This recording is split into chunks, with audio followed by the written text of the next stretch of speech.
I think Musk, we just put our list right now of the top 50 media power players. I have him at number one. He's not going to be going away. He's only 54, 55 years old. He's going to be around for decades. He's the most powerful player in media, period. Yeah. So he can bully if he wants to at times. He can push his weight. He can do a lot of different things. And, you know, some may not like him and they love Soros, but he is the opposition to Soros and maybe even now more powerful. They had Bloomberg, but Bloomberg doesn't know how to communicate.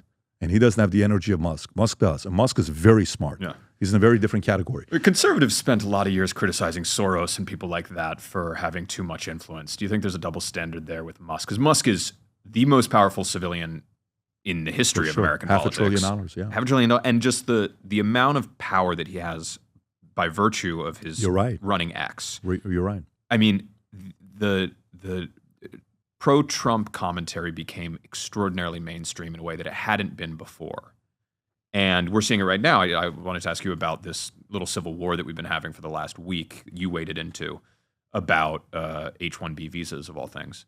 And there was a rift between people like Vivek Ramaswamy, Elon Musk, yourself, and the far right of the MAGA movement, Steve Bannon, Laura Loomer, who argue against these visas and are pretty hardline on immigration. Steve Bannon obviously was the architect of the travel ban, which affected Iran, where you were a refugee from when you moved to the United States in the first term of Trump's office. So in that rift, what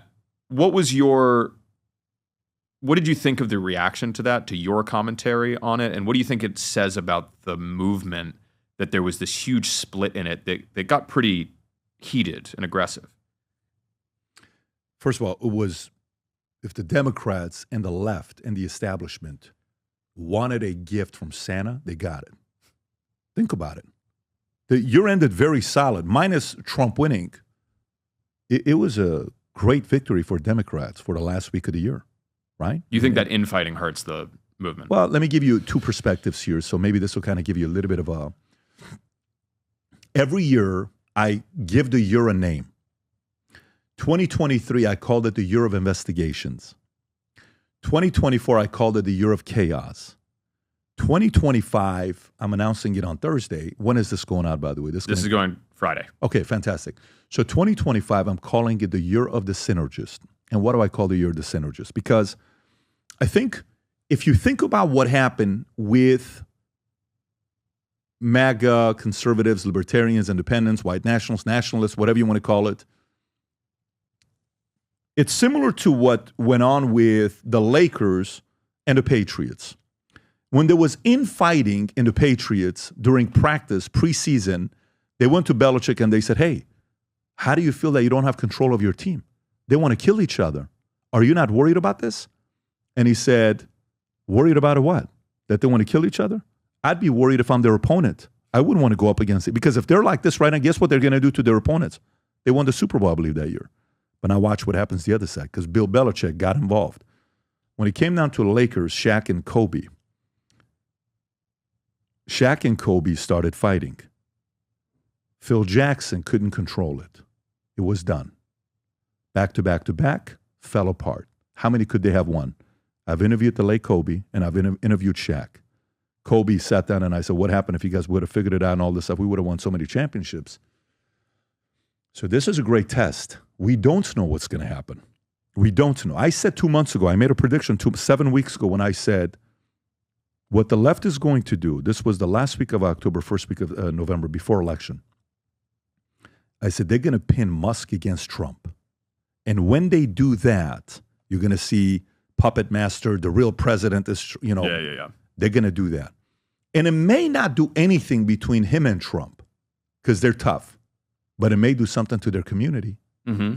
It may do something to MAGA 1.0, to MAGA 2.0. That's what happened with Bannon in the first term. Exactly. Yeah. So this is the part where you got to kind of watch. And for me, when I was building an insurance company at first and I had a sales team, you want to kind of make everybody happy until you realize you're not going to make everybody happy.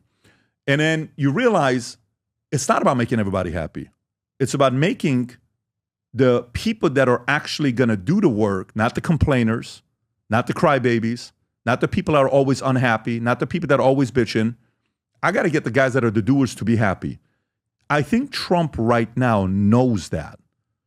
And he knows how to maneuver today different than he did before. Experience is going to be on his side. But again, listen, I always say future looks bright, but also only the paranoid survive. You got to stay very paranoid right now because the enemy is enjoying what's going on right now. Do you think Bannon and people like him are a bad influence on Trump? Do I think they're a bad influence? I think Trump is a what do you think guy, but I think Trump is what Trump's going to do. But I think Trump's a what do you think guy. I think he's the guy that's going to be like, what do you think about it? So what do you think, John? How about you, Mary? And then he goes to his room and he calls 4 other people. And then in his mind comes back after more inventory he got. Then he asks him, what do you think? What do you think about this? Then he goes back and makes 2 more calls. Then he makes a decision. No. I think he's that. By the way, this is pure speculation. I don't have that kind of relationship with him. We don't talk on the phone. But I think he listens to everybody. But I think he trusts his gut right now more than he ever has. Now, back to Elon Musk.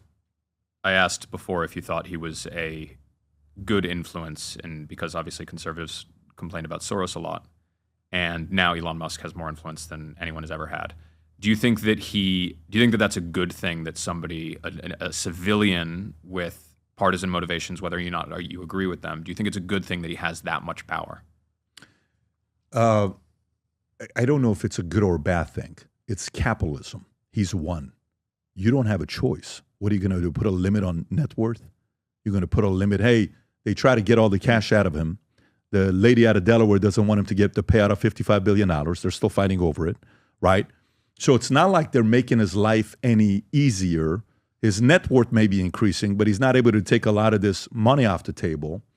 But with Elon, like when he said, go F yourself in the face or something like that, when he said, if you deal with H-1B visa, that's because he was one. Right. Yeah. So for him, and a Steve Bannon, where he's like, America, da-da-da.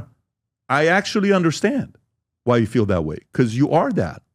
You were raised that way. I'm okay with that. I don't take it personal when somebody has a position that they have. Vivek, when he says what he says about how the Indian parents raise their kids and why is it that, they're getting paid away, I don't have a problem with that.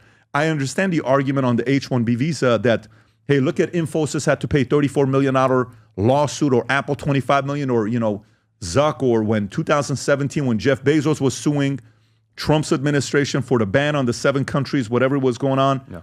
He has the most H-1B visas. Nobody has more than Amazon does. By a mile, by the way. 3-4 companies, they're number one, and then they got a couple other Amazon Web Services that's in the top 20. I think Tesla's 22nd place. With Elon, he's my view of him. He's a true believer. The wrong people have offended him. Mm-hmm. He's not doing it for money. I think he loves being a father. I think he shines being a father. What they did to his kid, he will never forget. When you lose a kid, it's painful. Not only the earlier one, but I'm talking about when you lose recently when, one of his kids transgender. Trans, yeah. And that's devastating to a parent, to him. You don't know what that does to you emotionally.